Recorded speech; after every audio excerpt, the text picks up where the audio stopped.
I know folks will continue to trickle in, but we're going to kick off this webinar. I'm excited to welcome you to part one of our Vibe Check series hosted by the Alliance for Resource Equity. I know some might be familiar with the Alliance for Resource Equity, and it might be new for others. So just going to give a quick overview before we get started. And so the Alliance for Resource Equity, or ARE, is a partnership between EdTrust and Education Resource Strategies. And our goal is to help make sure that district leaders and advocates are working together to advance resource equity. This is because in addition to how much money a school or district may have, we also think it's really important for district leaders and advocates to think about how well that money, as well as other resources like time, human capital, and capacity, is allocated within and across schools to meet the needs of all students, especially students of color, students from low-income backgrounds, students with disabilities, and multilingual learners. And so the Alliance for Resource Equity consists of a framework which outlines 10 dimensions of resource equity to give kind of like shared language around the resources that impact student experiences day in and day out. The Alliance for Resource Equity also includes a really thorough toolkit, which helps advocates and district leaders first kind of understand the state of resource equity within their own community by analyzing local data, and then move towards kind of pinpointing advocacy actions, as well as the decision makers with influence and the authority to make something happen. And then lastly, how to develop kind of like an impactful message that's compelling and lands with their audience. Lastly, the Alliance for Resource Equity also hosts webinars, obviously, just like this one, which this webinar over the next 3 weeks will deep dive into one of those 10 dimensions of resource equity. And so this time around, it's dimension 6, positive and inviting school climate. And this is because at EdTrust, we feel really strongly that all students deserve to experience an inclusive learning environment that holistically supports their social, emotional, and academic development. Unfortunately, we also know that this is just not the case for so many of our students, especially those underserved by our school systems.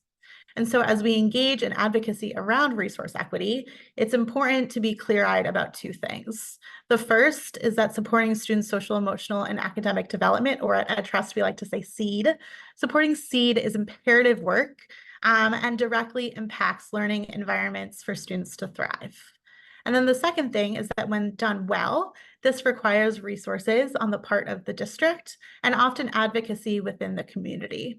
So as advocates, when we're able to understand the research, hear from those on the ground, and unpack lessons learned from those across the country, we're better able to advocate to our district leaders about how to use and allocate resources effectively and strategically to meet all student needs.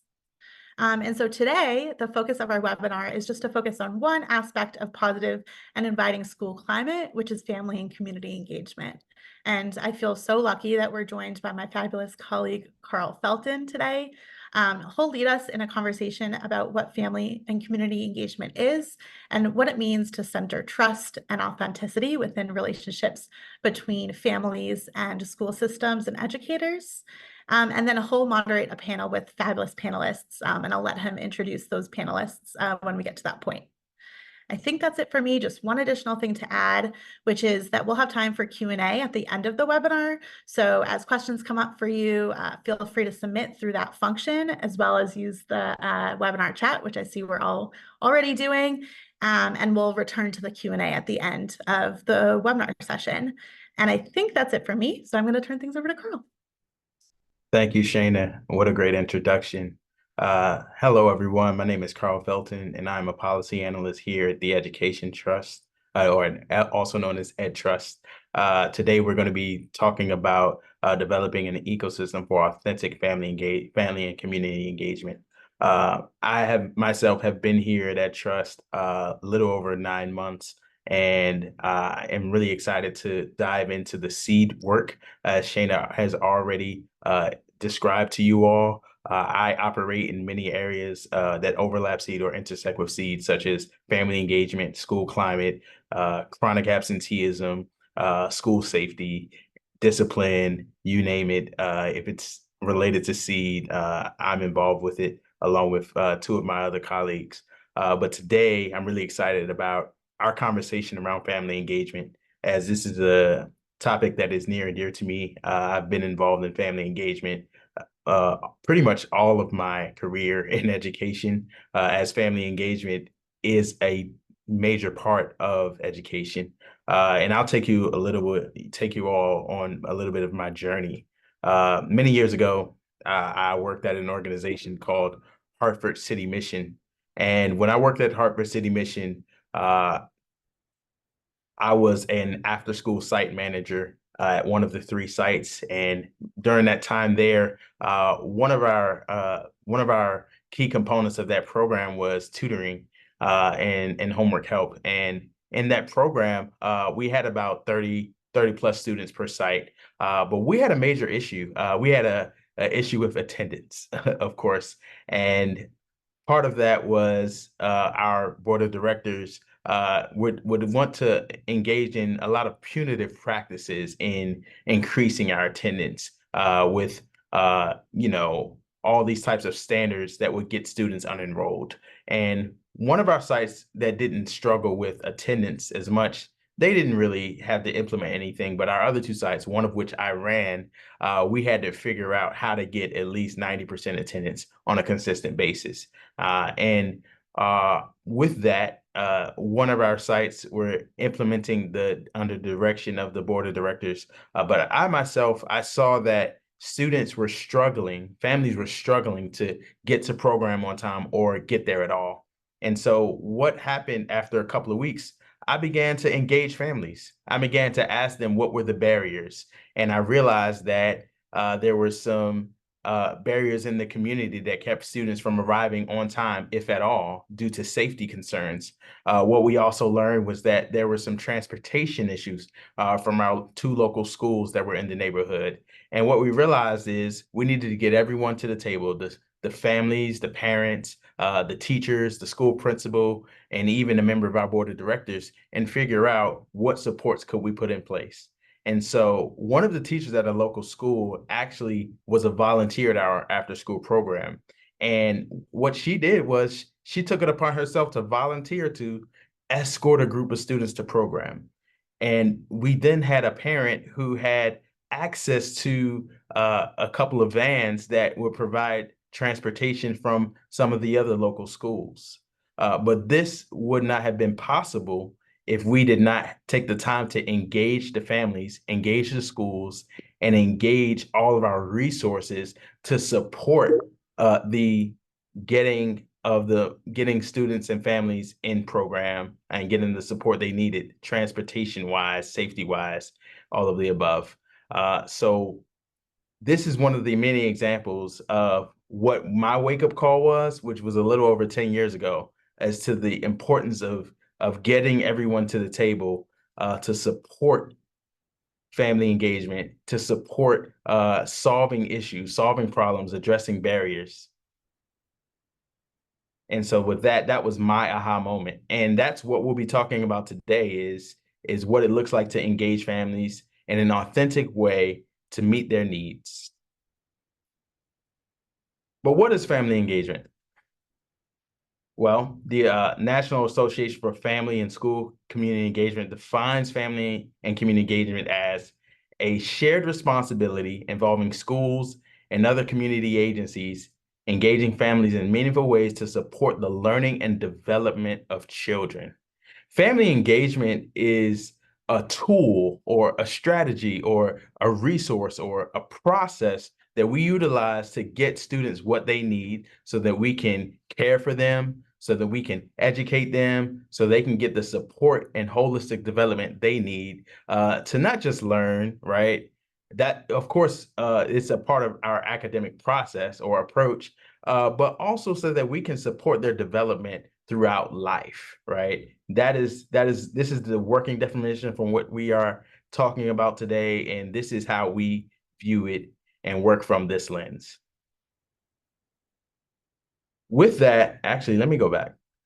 With that, you've heard about my perspective on family engagement, and that is one of the many kind of opportunities that you see that arise in family engagement is just helping to meet needs and barriers and to be a resource in a critical time, right? But there has always been a need for family engagement. Students have always needed support. Families have always needed support to meet expectations, but also to get what they need educationally. And even now, post-pandemic wise, we see that there have been many educational inequities, and the gaps have widened for our students of color, our students of low-income backgrounds post-COVID. We see that students with disabilities have a lot of needs, and therefore schools need to forge connections, families need to forge connections to support them in getting what they need so that we can not just educate students, but be a resource to support folks in moving forward and get not just getting the education, but getting getting to their next step in their P12 process and beyond. This past spring, EdTrust, we had developed a few tools around family engagement that I believe that you all would find helpful, that folks in the field would find helpful. And the first is our Engaging First report, right? Which the first report is, it speaks to the experiences of teachers, of parents, of community school coordinators in a post-COVID education landscape. And it speaks to what their perceptions are about the needs, right? What they wish schools would do better or why they may not be engaging. And it answers a lot of questions, right, about the why behind how folks operate in their role. It also speaks to how teachers would like better support in certain areas so that they can be not own family engagement, right, but play a role or be a support in the process of engaging families. Then our second piece, how student, family, and community engagement impacts student social emotional development. This is a piece that speaks about if critical moves are made at the federal and state levels, what we want to see happening, right? How we can advocate for family engagement at those levels. The outcome would greatly have great impacts, right? It would improve outcomes for our students on their social, emotional, and academic development. And lastly, we have our Making Assessment Reports More Meaningful for Students and Families. And this report points out how students and families can utilize assessments at the state and federal levels to advocate for themselves, right? How they can utilize these reports as tools to hold the schools accountable, to either making decisions or providing supports and resources, right? But also how to utilize this information and understand where their child is. Oftentimes we see that the report card from the school is the only tool that families use to measure, but this is a tool that you can use to have a better understanding of what we can expect from schools and districts and even the state. And so that's just us providing or sharing with you the resources that we have available at EdTrust around family engagement. And these are available on our website. But I will not hold you all any longer. We have an amazing panel of professionals here that have joined us today. And so this is the order, and these are great folks from all across the country. And what we're going to do is I'm going to stop sharing my screen, and I'm going to ask for the panelists to introduce themselves very quickly and share a little bit about their role very quickly, like 10, 15 seconds. And we'll go down the panel in this order as you are on the screen, and then we'll jump into our questions. So I'm going to stop sharing.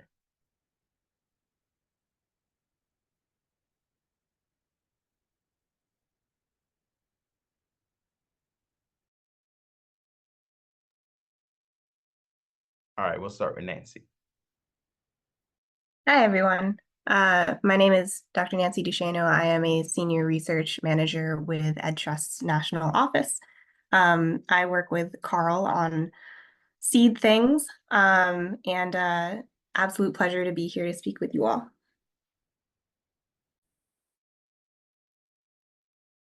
We'll go to Shar. Awesome, thank you. Hi, everybody. My name is Shar Hollingsworth. I am the manager in the Family Engagement Office for Baltimore City Public Schools. Bruce. Bruce Nelson. Title is Community School Specialist with Baltimore City Public Schools. Generally speaking, in Baltimore, we have 155 community schools that are split between city schools, which also serves as a lead agency, and an array of community-based organizations, as we intimately refer to them as lead agencies.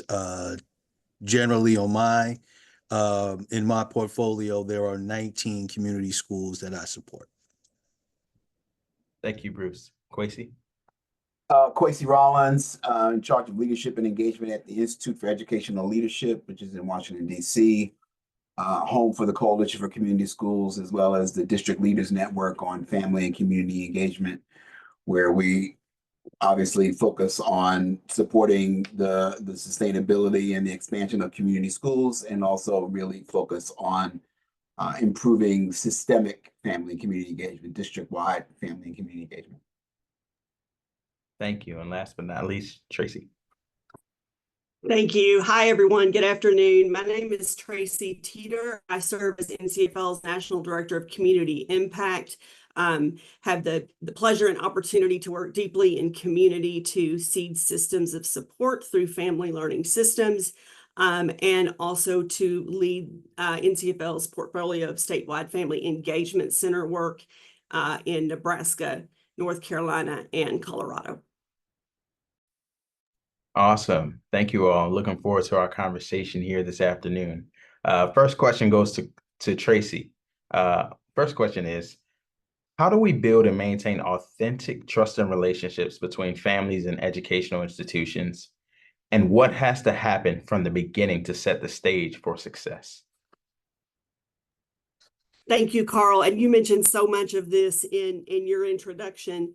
I think at the foundation of building trusting relationships with families, there has to be a core and shared belief that parents and parenting adults are, in fact, their child's first and most important teacher. They want what's best for their children, and a shared belief that schools want what's best for their students. And so to build upon that core belief, I think there's several core strategies that schools can use to build authentic trust.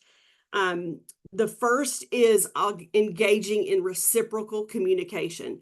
And so this means taking stock of communication practices and moving away from more traditional transactional communication, but really to foster two-way communication that is culturally responsive, that is asset-based and accessible. And what I mean by accessible is that schools are reducing barriers for that communication to occur by engaging in multiple modes of communication with families, both in but also outside of school time and school walls. The best way to assess that is to ask families. And so I would say a second strategy is really engaging parents as solution seekers and co-designers of the systems that are intended to serve them and their children. And this speaks to the idea of nothing with us without us. And in NCFL's work at the community level, we want to bring together collaborative teams that include parents when designing systems. Equally important is bringing together community-facing providers to do the same. I think through that shared lens of coming together to solve a common challenge, we begin to see our parents as solution seekers, and that builds, again, that authentic trust. And then finally, I think schools need to build capacity of educators and school staff and families to lead together. And far too often, I think educators aren't necessarily equipped with the strategies and skills needed to lead alongside families. And similarly, families don't always feel empowered to activate their talents. And so I think to build trust, to lead together for the sake of improved outcomes, districts really should consider aligning family engagement efforts beyond the family engagement office door. So how do we make sure that it's an intentional piece across all school improvement efforts? Like any relationship, what the priority, it leads to shared and improved relationships. And so where we put our efforts, that will help improve. And so I really think there needs to be an intentional alignment of how do we work together to allow spaces for families and educators to lead together. Thank you, Tracy. That was an awesome perspective. Thank you so much for sharing it. I really appreciate where you said nothing for us without us, right? Just to highlight the importance of parent voice, of community voice, and the shared responsibility that everyone has in uplifting and prioritizing family engagement. With that, I'll go to our second question, and this is for Bruce. How can school and district leaders work together to ensure sustainable family engagement in schools and communities? So, I mean, I'll respond to that from a community schools lens, and I'll respond to it from the background of a first year community school, just to kind of give context. And one of the things that we do is we have a very elaborate like needs assessment, right? And the needs assessment is both qualitative and quantitative information. So it's survey data, it's community conversations, which, I mean, the technical term would be focus groups, to really compile a variety of information in regards to interests and preferences and so forth and so on, and how, speaking about families, would like to be connected within a school and a school community. That information is then rolled into what we call, an implementation plan, which turns into an action plan. And then that kind of identifies from a school perspective, led by the community school coordinator, what the priorities are, what the buckets of work are, what are the areas that we're trying to prioritize in these 6 very distinctive strategy areas that governs our work from a day-to-day basis.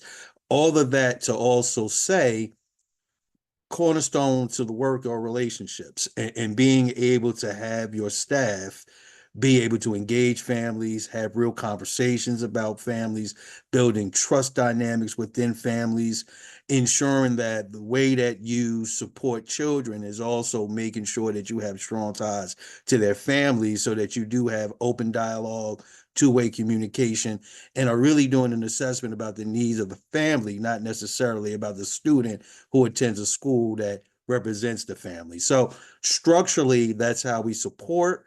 There are different structures within our district: school, family, community councils, family community engagement liaisons, that are specifically in schools to kind of help ensure that families have opportunities to be involved in these joint decision-making or volunteer, opportunities around the school. So those are some of the ways that we approach the work and ensure that there's sustainability across the board to ensure that parents have an opportunity and an equal seat at the table. Okay. Thank you, Bruce. I'm actually going to come back to you with a follow-up question. What are some of the challenges you've seen with implementing that? And I'm calling Bruce out because Bruce and I work together on the school level at a community school, and now Bruce is supporting community school coordinators. So what are some of the challenges you've engaged when working to ensure this sustainable approach to family and community engagement? I think everything in a school is anchored in the relationship between the staff and the leadership, right? The leadership has to be very strong in the things that are really important. So if you're working in a place and family engagement is valued at a high level, it can happen. If you're in a place where that work is kind of siloed, maybe family engagement is important by some and not by all, and not supported by the principal or the board chair, what have you, it creates boundaries and barriers to really fully indoctrinate, that work. I mean, if your boss is saying this isn't something that I feel is a high priority, you're probably not going to have a lot of success working in a silo. It just can't happen, right? So I think initially, and this is where relationships are important, because you would first of all hope to be able to have conversations about what those strategic priorities are, And where those gray areas exist, try to get some kind of solution-oriented conversations happening to try to get people to kind of maybe shift their thinking. We all know leaders are about climate and academics. Sometimes I think they don't recognize the value of family engagement and how that can hopefully turn on the opportunities, for those that are at the school. We're looking at the entire school community to kind of help promote the supports and the systems that help drive the school, not just individual stakeholder groups. So I think it really starts at the leadership level. If the leader is really committed to it, I think you can see some progress. But if they're not, and not to say that you can't have success, but it'd be very difficult to try to have success without your leader being on board with the direction you're trying to take, or the direction the school is trying to take. Thank you. Thank you. And with that, we'll go to Shar. Shar, your question is, how can we assess family engagement in schools and communities, and why is it important to do so? And then the second part is, how can the data collected from it be used to inform strategies which cultivate a supportive ecosystem in the future? Awesome. Thank you. So when I think about assessing family engagement, I first want to see how families are feeling. So when Tracy, you mentioned nothing for us without us. So when we think about assessing family engagement, we need to ask the families, how are we doing? And that can come in a variety of ways, with looking at just attendance, to when we have parent-teacher conferences, when we have family learning events, are families attending? One, but then when they are attending, how are they feeling? Are we as school staff or district folks asking families about their experience and asking, how can we do better? So one, like looking at just basic attendance. Two, looking at how are they involved in the planning of these events? So when we think about co-creation, do we have family members on our planning committees for parent-teacher conferences, for math nights, for literacy nights? A school will have a lot of different events that are for families, but when we think about assessing family engagement, we really want to move from involving families, which is doing to families, to engaging families, which is doing with families. So when you think about assessment, it is also thinking about, are families involved in the creation and planning of these events? That is one thing. So then also, we in Baltimore City Public Schools, we do an annual family survey. And so we ask a variety of questions around, is the school environment welcoming? Does your school provide opportunities for you to increase your child's learning at home? Does your school connect you to resources in the community? So assessing a lot, asking a lot of different questions. And one thing that we are doing this year with city schools, which is a new approach, is we are taking an MTSS approach to family engagement. So we have taken this family survey, some key questions on the family survey, and then also some qualitative data that we have from interacting with schools, and are tiering the schools to then provide supports based on how families are experiencing us as a system. So really centering families' voice, lived experience, through asking them, attendance at events. We use the panorama survey, and we also utilize POSIT polling, which is about 10 polls throughout the calendar year that are just text polls to ask families. Again, really around welcoming. Is it a welcoming environment? Because we know if relational trust is not there, then it is going to be really hard to get to the point where families are academic partners, which that is from our office in family engagement. We really think about the academic partnership with families and how we can make that a partnership, but without relational trust, it's going to be really hard to get there.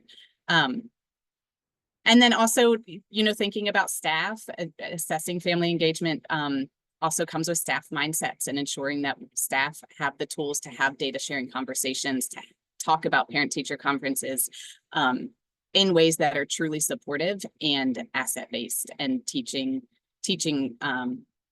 school-based staff how to do that.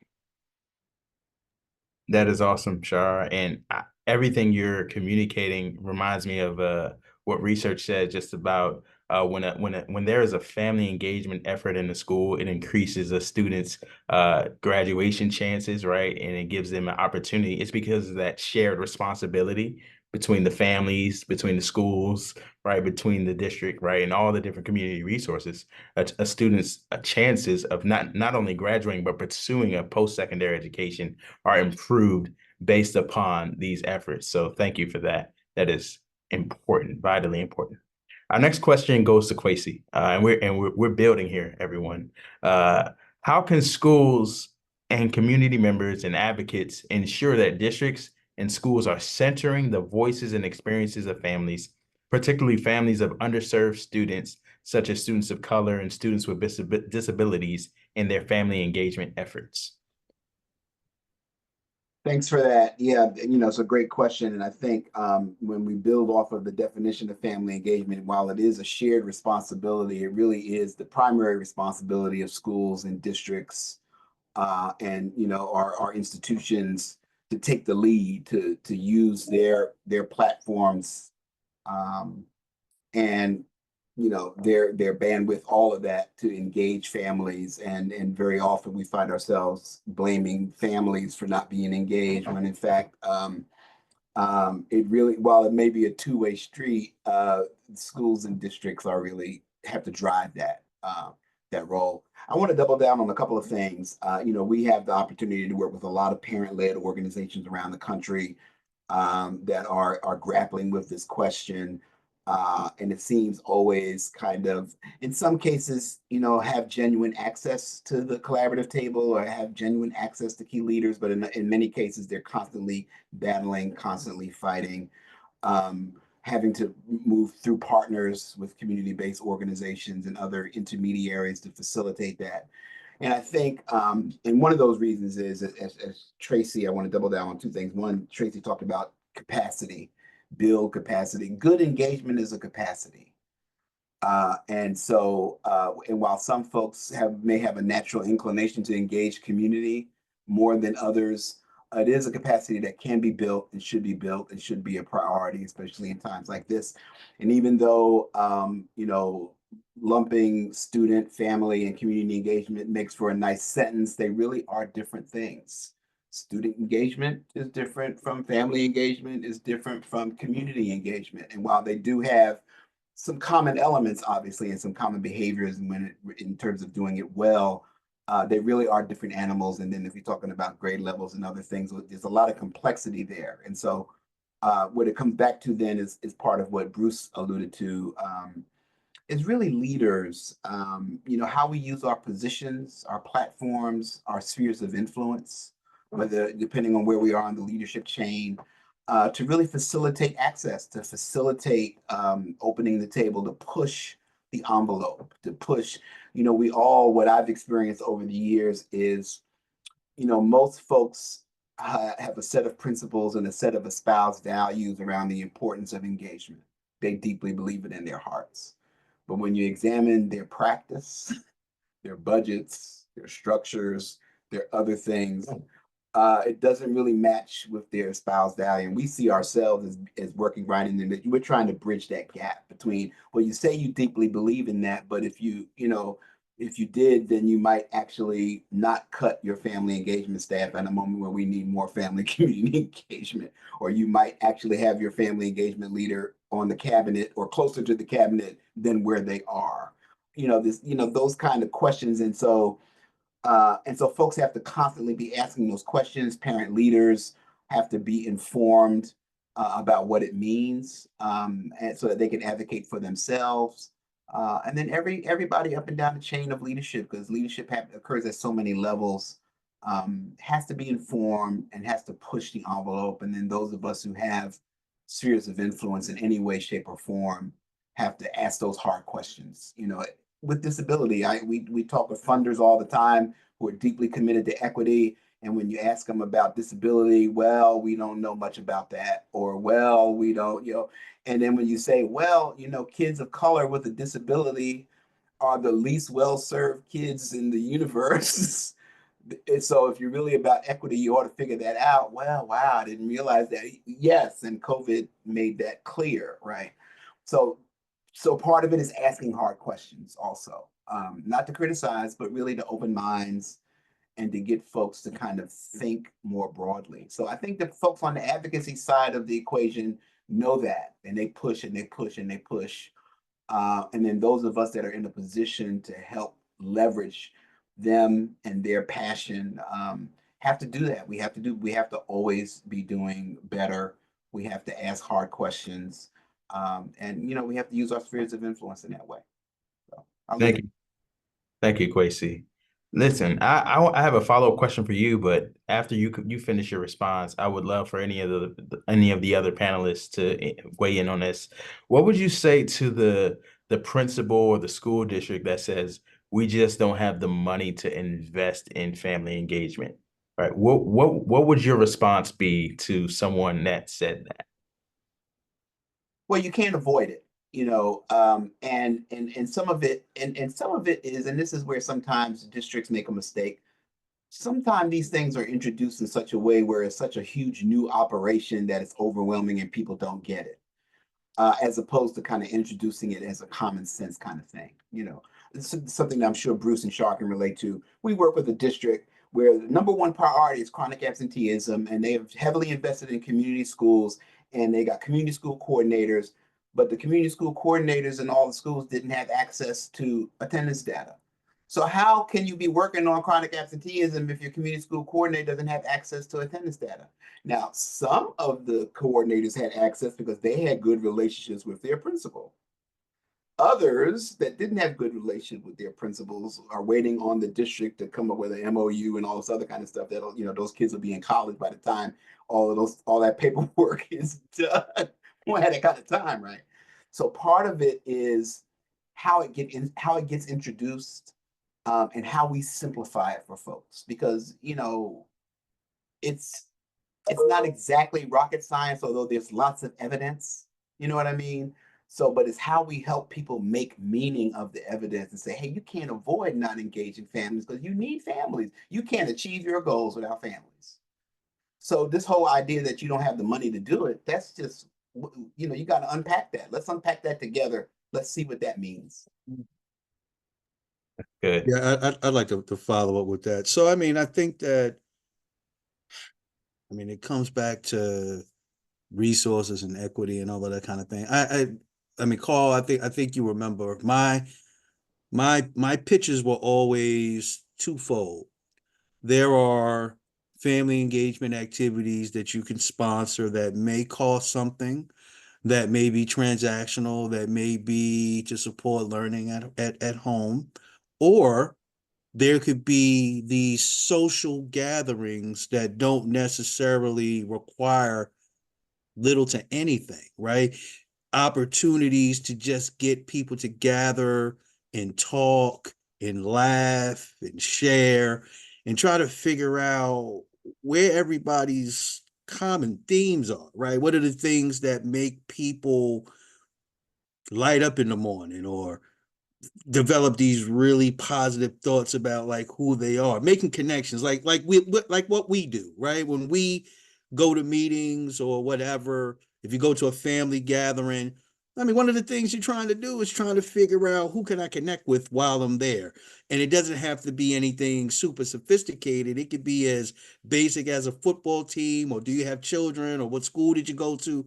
You find something to talk about. So I think the term is probably leveraging. What are you leveraging, right? Are we in a space where it's all about the resources, the monetary resources, or is it about us trying to, in some cases, make something out of nothing, right? How do we try to create alternative structures to make sure that these things are sustainable, even if our resources are limited, so that it doesn't become a barrier from not doing what's important? And that's a mind shift change, right? That's a trying to approach what we actually do have, and then what alternative things can we create to still have the same outcome. That's the struggle, so that you don't, you're not defeating the purpose before you actually get started. That's good. Thank you, Bruce. Tracy, did you have something to add? I was thinking about chronic absenteeism and and then going back to this idea of communication, it was such an aha moment for me personally. We did some work in a particular school, and this school was in Kentucky, and the principal was noticing specific issues with absenteeism in the fourth grade. And she drilled down that data and then was able to determine that the biggest challenge was really with her multilingual families. What she did was she invited families just to a conversation, Bruce, to your point, just to a conversation. And she shared the data, and she shared the data of the school, the data of the state, and then the data of the children. And it led to this shared experience of rawness around the miscommunication and the misunderstanding that families had around, for example, an 87% attendance rate. An 87% attendance rate on a grading scale would be a B in that school. And so there was just a very simple misunderstanding of attendance rate data that really, she said, made a huge impact in her school. And that's a very specific example, but that didn't require, that required just an hour meeting to really dig into that and sit together and have that conversation. And it was just, when you said chronic absenteeism, we know it's a major challenge and a major priority. And we know that there are just sometimes so very simple things around communication that we can do to make a big impact. That's awesome, Tracy. Thank you for that. And I think the key there is the everything started with the engagement conversation. And I'm really glad that chronic absenteeism keeps coming up, school climate keeps coming up, because this whole webinar series is centered around SEAD and school climate, right? So this week we're talking about family engagement. Next week we'll be talking about discipline and disparities around discipline. And then we'll be ending this series on October 9th talking about chronic absenteeism, right? And all these topics are intersect. There's a major intersection with all these topics because all these things impact school climate. But let me go to Nancy. And Nancy, my question for you is, what does evidence and research suggest about the importance of building authentic relationships and trust with families and schools?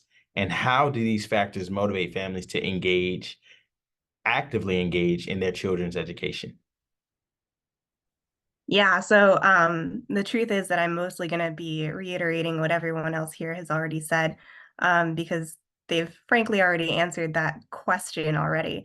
But from a particularly EdTrust research lens, we know that true authentic partnership that involves families from the very beginning and continuously engages them throughout all processes within schools and districts is going to lead to enormous outcomes for students socially, emotionally, academically.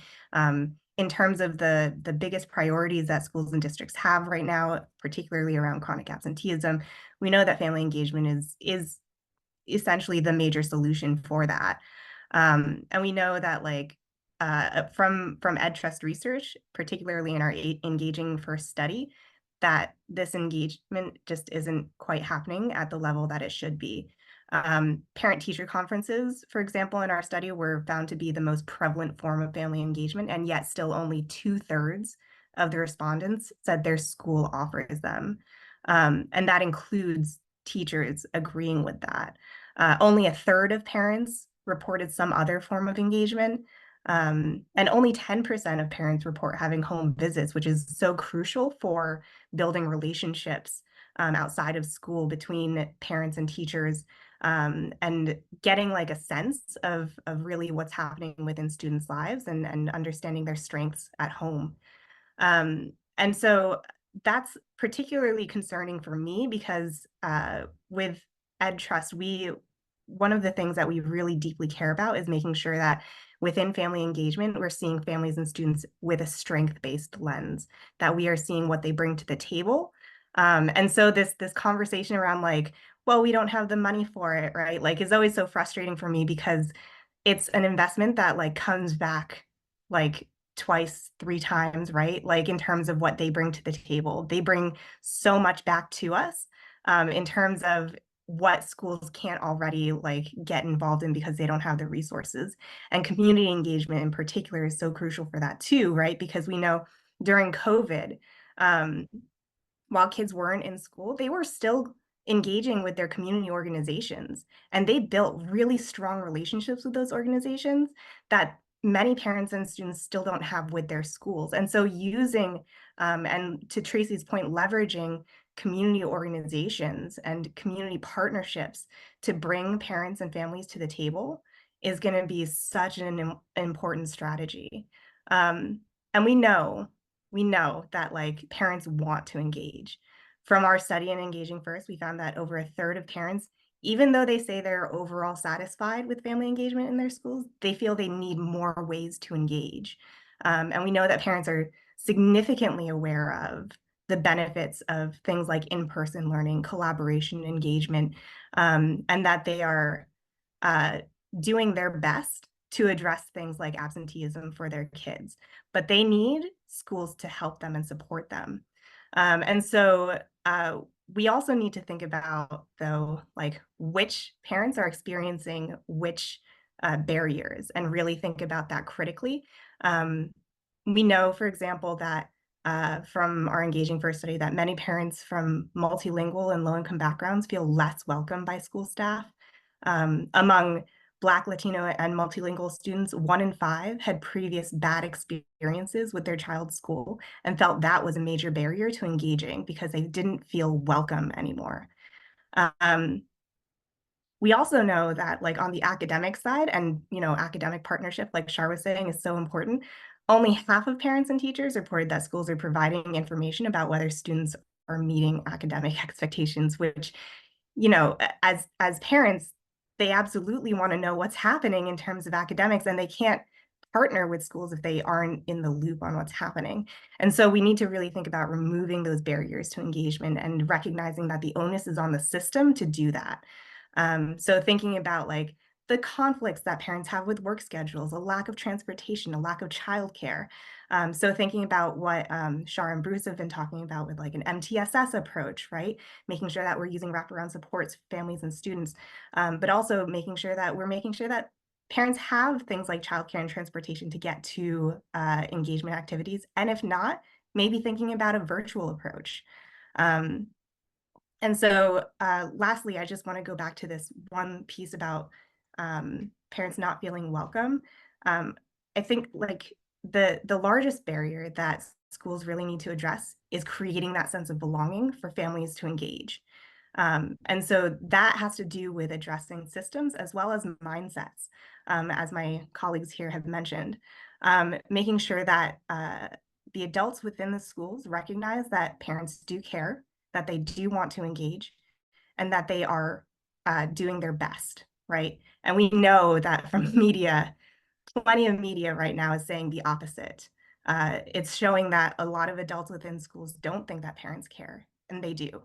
And so I think thinking about the barriers, particularly around how to address the relationships between parents and teachers, is going to be at the core of any success that we see, addressing any of the major issues that schools and districts have been concerned about and are still working on post-COVID.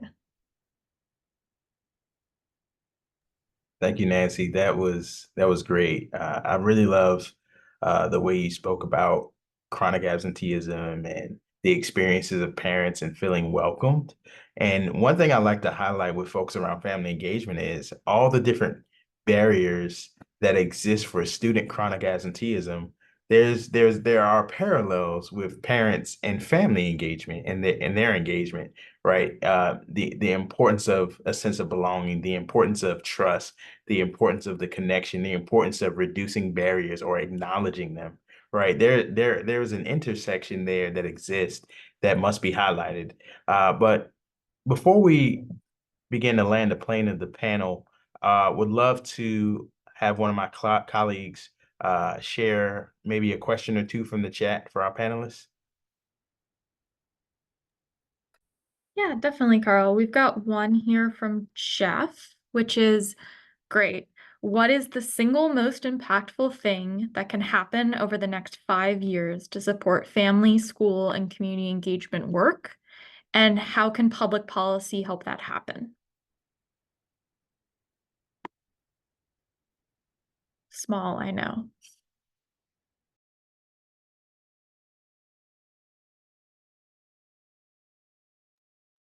I mean, I'll just say, I think, going back to the adult mindsets, I really want to stop reading media about how parents don't care because it's just not true. And if you don't believe they care, then you're not going to engage them in the way that they should be engaged. So I think that's one thing, like on a local level. But then at the state and federal level, at the state level, we need more family and community engagement centers. So because those are really pivotal in providing support to districts and family engagement. And then at the federal level, as much as like the lack of resources should not stop you from doing family and community engagement, we do need more resources invested from the federal level for sure on this as well. Thank you, Nancy. Any other questions?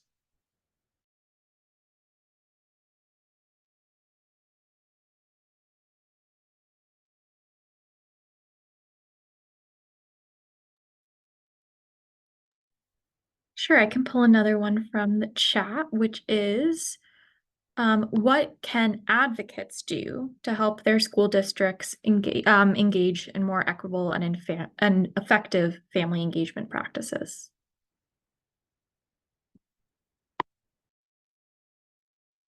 That's a great question.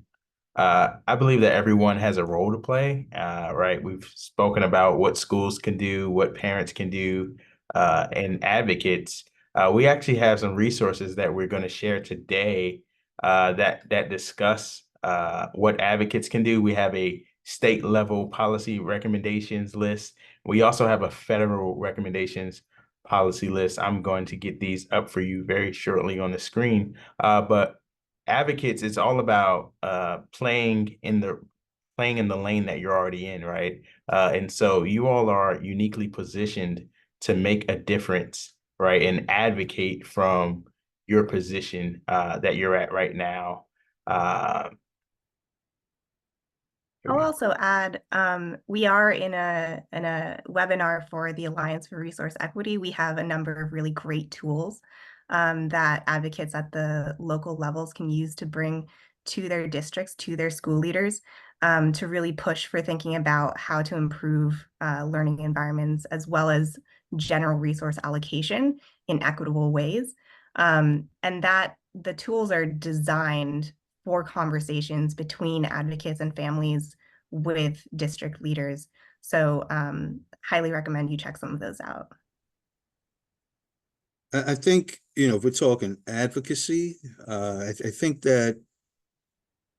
one of the things that we've been talking about is trying to have this like universal language, right? Anything that you feel is important, in order for people to be able to make it a priority, they have to hear it multiple times, right? So if we're talking instruction and climate and college and careers and health and social supports, there has to always be this recurring theme of how those things support families, right? How families are really at the forefront of all of those strategies and systems, so that, because in schools, we kind of individualize topics, right? We make academics a priority or a focus. We make climate a priority of focus, attendance a priority and a focus. And not everyone looks at the holistic model, right? They don't look at everything, how they play together, right? How one component that's not in place affects the other things from being successful as well. So I think if it's about funding or if it's about increased resources in local school districts, families probably need to be more central to the conversation so that we really make families the most important component of education. Then maybe we start to get a little more traction about, and there's been great work, right? There's been bills and legislation that have been passed to increase funding. So, I definitely want to be clear that I recognize that there's been some progress made, but there's still some gaps, right? And so I think maybe if we can have the kind of language that really specifies the importance of supports for families, and even if it's in a wraparound kind of a fashion, then it truly gets expressed in a unified way. Thank you, Bruce. I think that was a really great way to land the plane of the panel. I fully agree with everything you shared. I want to give a special thank you to all of our panelists, Bruce, Tracy, Nancy, Shar, and Kwesi, who had to jump. We're really grateful for just you sharing your perspective, sharing your lens, sharing your experiences, as it definitely helped this experience this afternoon and made it as fruitful, a fruitful time of sharing about family engagement. So with that said, I'm going to pass it on to Shayna.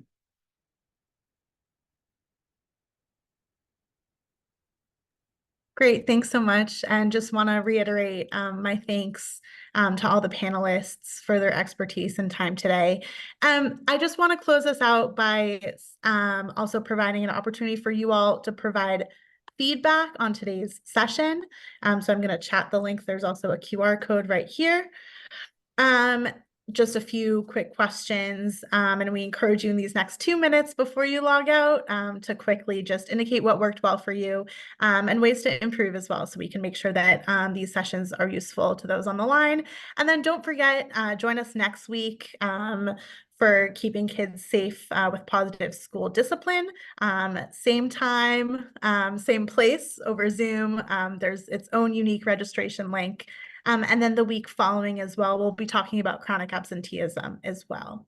And then if you go to the next slide, we also have a monthly newsletter where we announce events like this. We also just put out various resources from EdTrust, as well as education resource strategies and other resources that are helpful to district leaders and advocates in the field. We encourage you to sign up there as well. So again, thanks all. Take the next minute or so to please fill out the feedback form and sign up for the next few webinar sessions.